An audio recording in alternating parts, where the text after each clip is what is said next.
Good morning. How are you all doing? Good. And those who aren't are probably going, you probably don't want to know.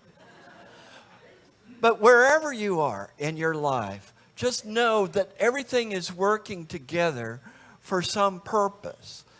You may not believe that. You may have a hard time believing it. Can the challenges, the conflicts, the crises of our lives actually be forging us into a new birth, be forging us into a new purpose? And that's what I'm talking about today, new purpose. It may not be new. It might have been in you for a long, long, long time. But adversity has this special gift of bringing forth what it is in us that's wanting to be born, that's wanting to come forth. I'm sure all of you at some point have gone through adversity. I remember, and those of you who know me, I'm not afraid to be vulnerable and real. I remember when I was at the lawyer's office going through a divorce. I was feeling incredibly sad. I went down to the restroom just to gather my thoughts and to try to gather my spirit. And I remember being in that restroom, leaning up against one of the stalls and thinking, this is not how I envisioned my life. This is not how I envisioned things would happen. I feel like my whole life is getting stripped away from me. Who am I when everything gets stripped away? These were the questions I was asking myself as I was preparing to see the lawyer. And I looked at myself in the mirror and I asked myself, who are you really?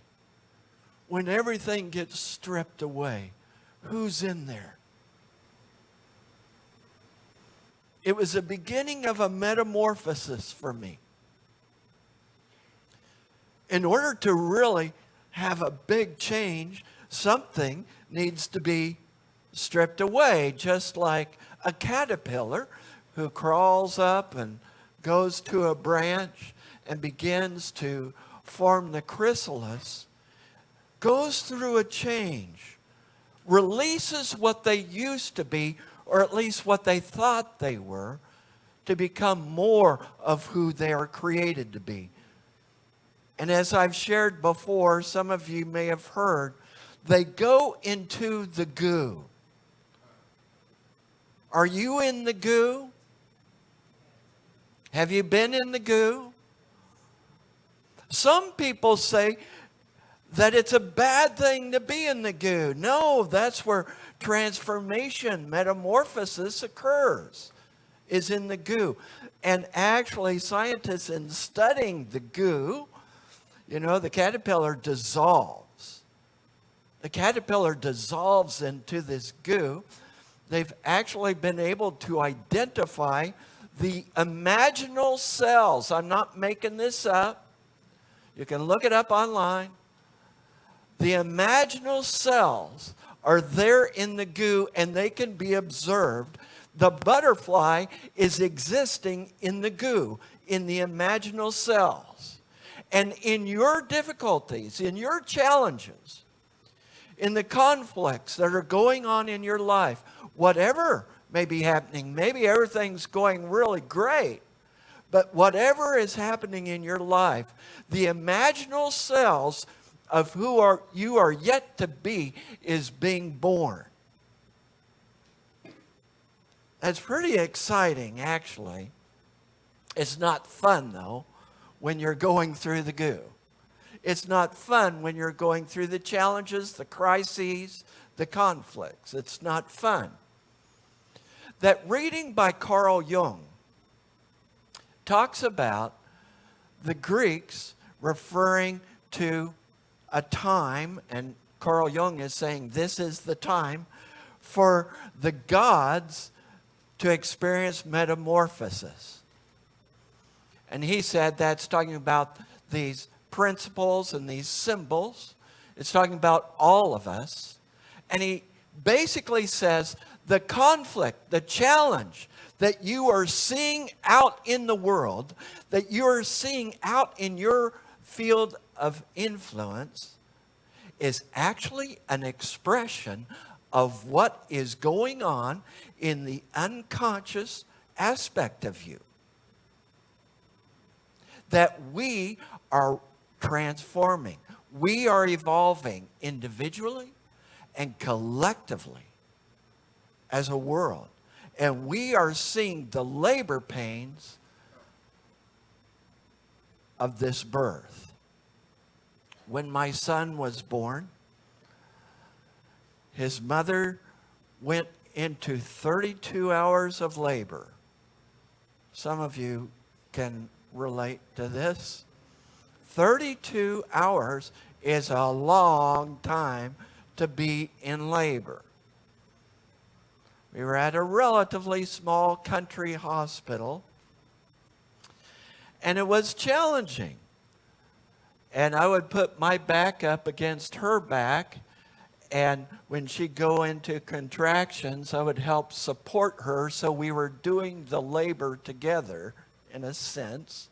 I know I wasn't bearing the full brunt of it, but it helped her. What our world is going through, what we see our country going through, when you see the polarities, when you see the arguments, when you see the accusations, when you see the pointing fingers, know that what's wanting to happen is the birth of something new. But sometimes we resist it. Sometimes we fight it. Are you willing, and this is a personal question for you to relate to, are you willing to give birth to what Spirit is wanting to do in your life and in our world? Recently, I asked someone close to me,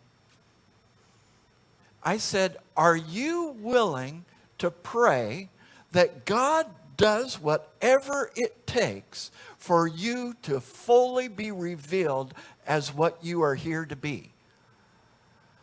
And they said, no, I'm not willing to pray that prayer. I guess they're afraid of what could happen if they prayed that prayer.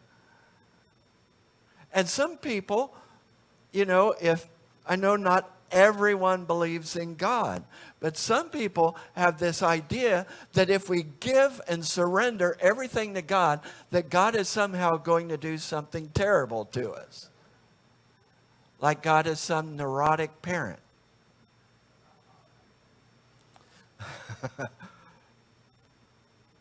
I have found in my life a sense of freedom in saying and meaning and praying daily and meaning, God, whatever it takes, make of me all that I am to be.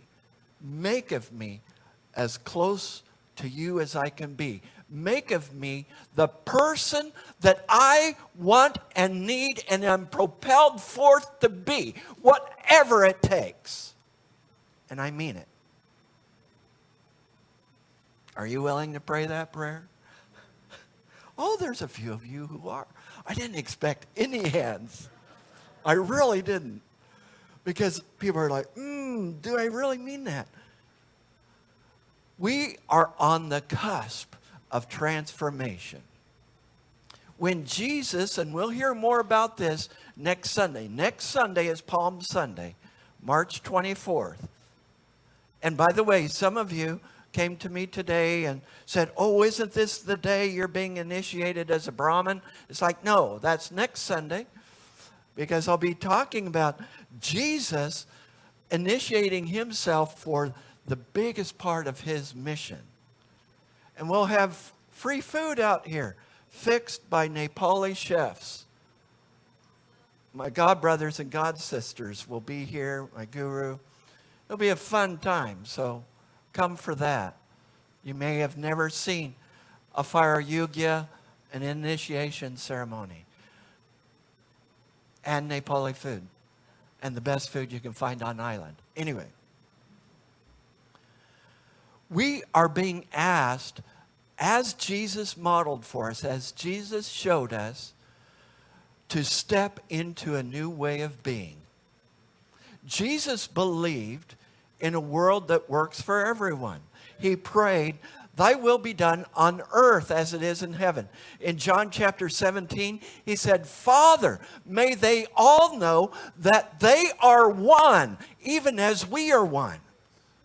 Jesus prayed this. This is the prayer of Jesus for us, that we might be one. We can do it.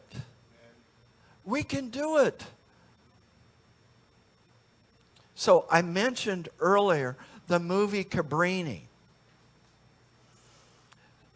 I recommend this movie. This is a movie about an Italian immigrant, Francis Xavier Cabrini, who led a small group of nuns. There were about 8 of them. And she had been sickly most of her life.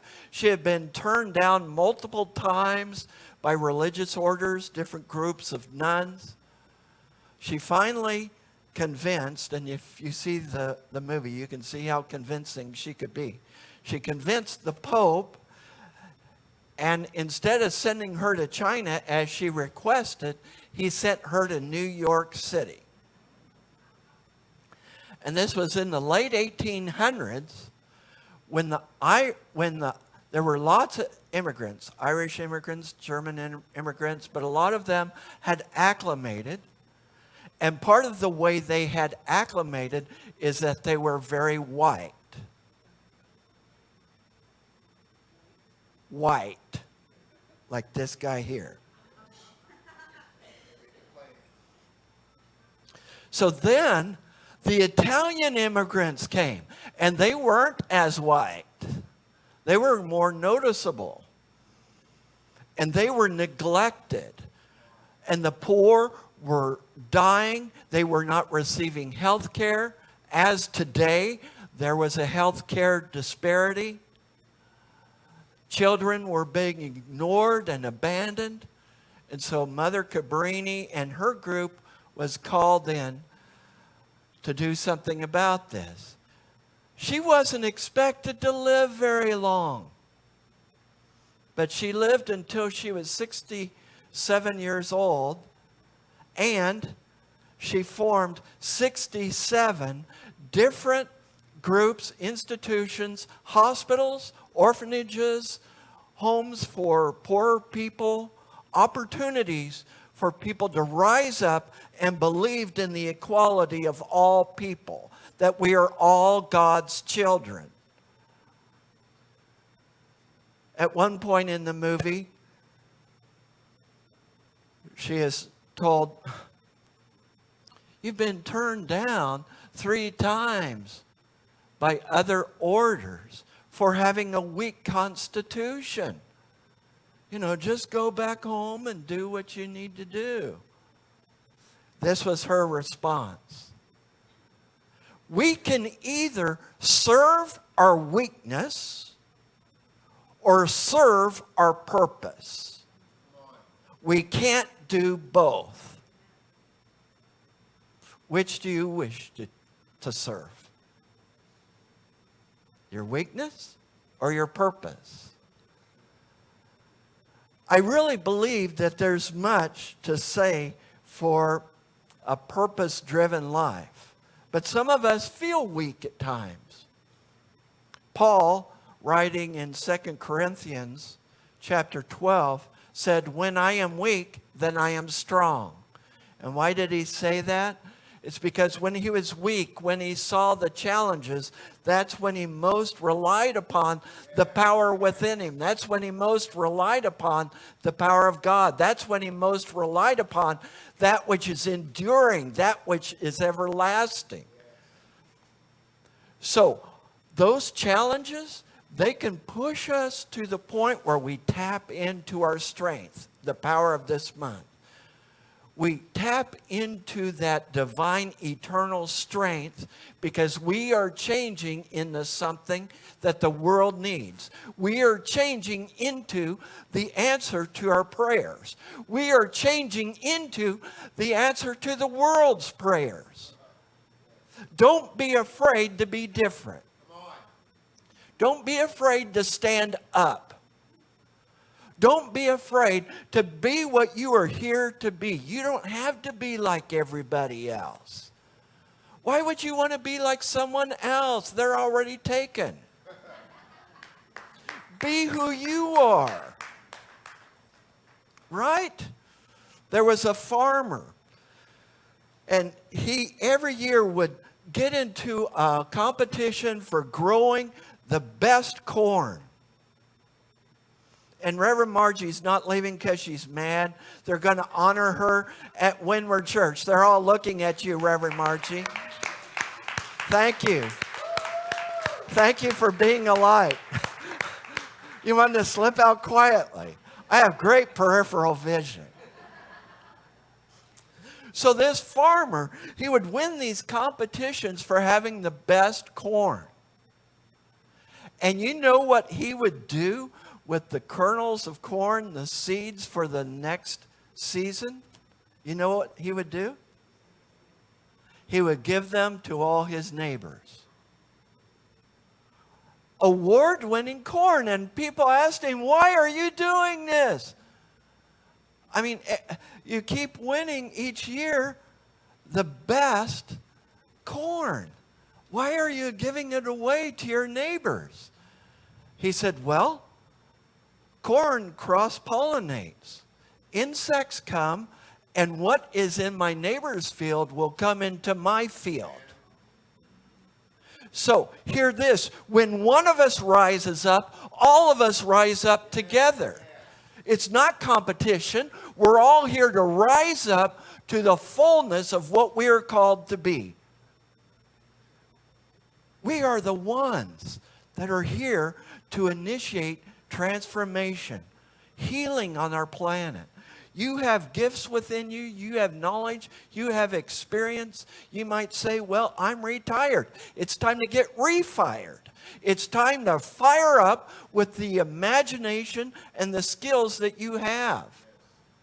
If you're still breathing, there's something here for you to do.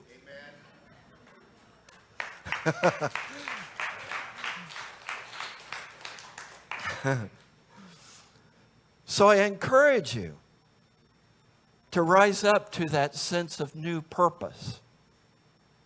Think about what brings you a sense of fulfillment. What brings you a sense of joy? What helps you to feel like you're a fish in the water? If you know what I mean by that, where it just feels right. As a young college student, I was struggling with what I was going to be. You know, at one time, I thought I wanted to be a preacher, but for a while, I thought I wanted to be a psychologist. For a while, I thought I wanted to be an astronomer. And for a while, I thought I just wanted to be a hippie. What do I want to be? What am I being called to be? I struggled with this, and I tried different things out. One of the things I did in college was I connected with a small group of guys, and every Sunday we would travel some miles away to a small, struggling church, and we would assist that church. We would make calls in the neighborhood, we'd help in the service, we'd do various things. And I remember riding back in the car, looking at the wheat fields as we were of Kansas, as we were driving back to the college. And I remember this feeling But it's more than a feeling. It was like a sense of being where I just knew that this was the right thing for me to do. I just knew that this fit. I just knew that I was being a fish in the water. I just knew this is the way I was being called. You may not be called to do the same thing that I do, but you are called. You are called to do something. You're not here to just be an observer, and you're not here to just slide through. You are here to do something special. And when I see you, I see the face of God looking back upon itself. When I see you, I see the light that you are, the presence that you are. Do not sell yourself short. Again, in this movie, Cabrini, she was told over and over and over, you do not belong here. Go back to where you belong. She was basically told to play small. Don't interrupt or shake up the good old boy network, because she was taking on political power. She was taking on church powers. This little sickly Italian woman, but she had great faith. Whatever your challenge is, whatever's going on in your life, just know that there is something special for you to be doing. And one of the most special things you can be doing is to be who you are, to be your highest self. I had posed those two questions. What kind of world do you want to live in? And what are you willing to do to help make that world to happen? But I also want to ask this question. Who do you want to be? What kind of person do you want to be? When we rise up to who we are really called to be, when we rise up to be the highest self that we can be, when we rise up to who we know we are here to be, everyone around us rises up with us.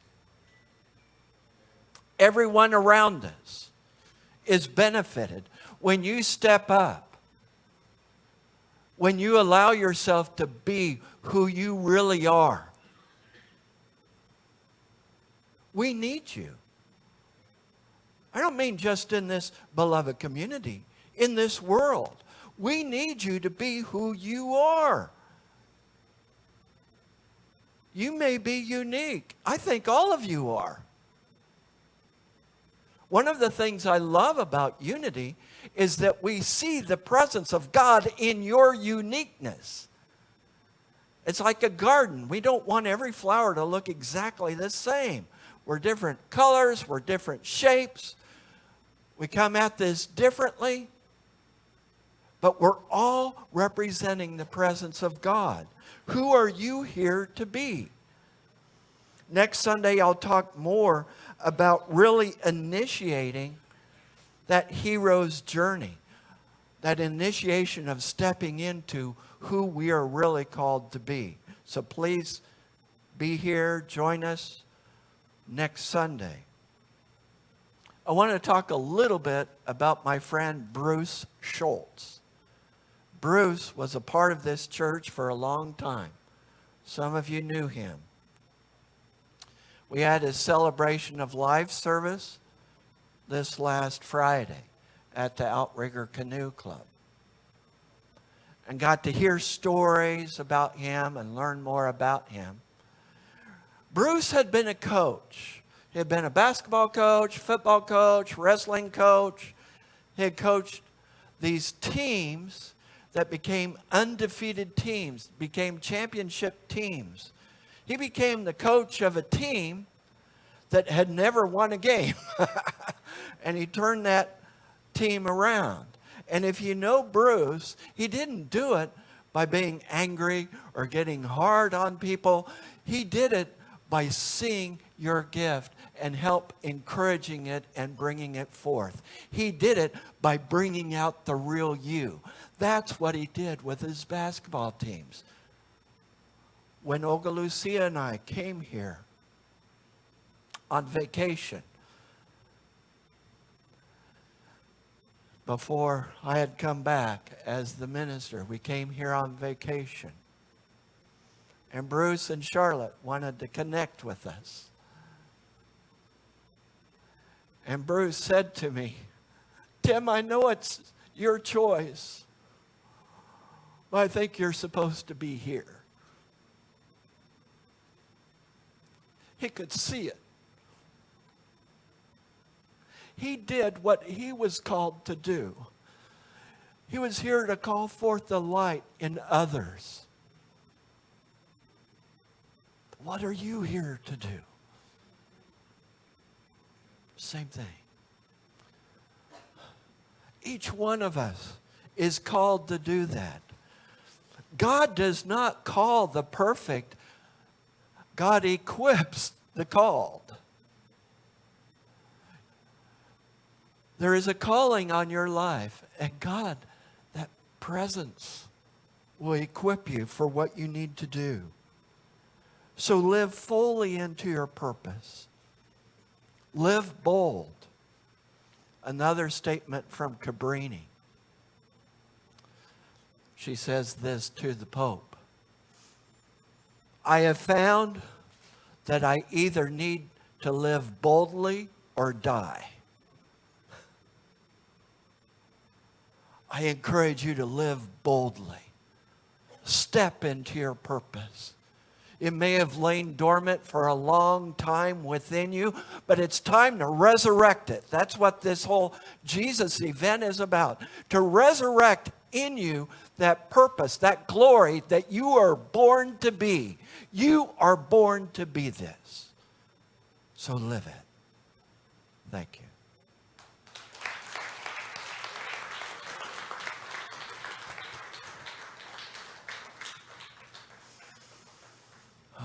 I invite you to take a deep breath as we breathe into this moment. We breathe into this holy moment. Some of us are in the chrysalis. Some of us are in the goo. Some of us don't see the imaginal cells of what we are yet to be, but we know that we are giving birth to something new in our lives. We open ourselves and surrender to the process. We surrender to the process of being all that we are called to do. We surrender to be the highest self that we are called to be. We are surrendering to be this beacon of light in this world and help create a world that works for everyone. We breathe into this as we tap into the strength, the presence of God within, as we go into the silence.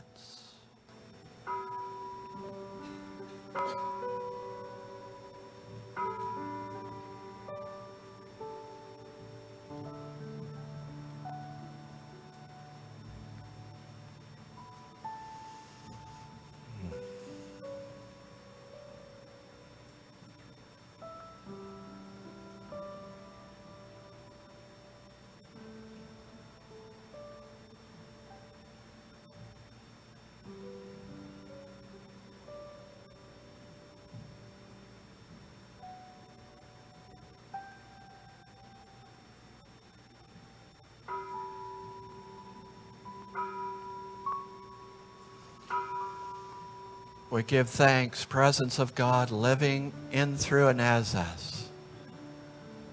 As we affirm and know that we are here to be the light of the world, that we are here to do the will of the Father here on earth as it is in heaven, to create a world that works for everyone. And for this we give thanks, and so it is. Amen.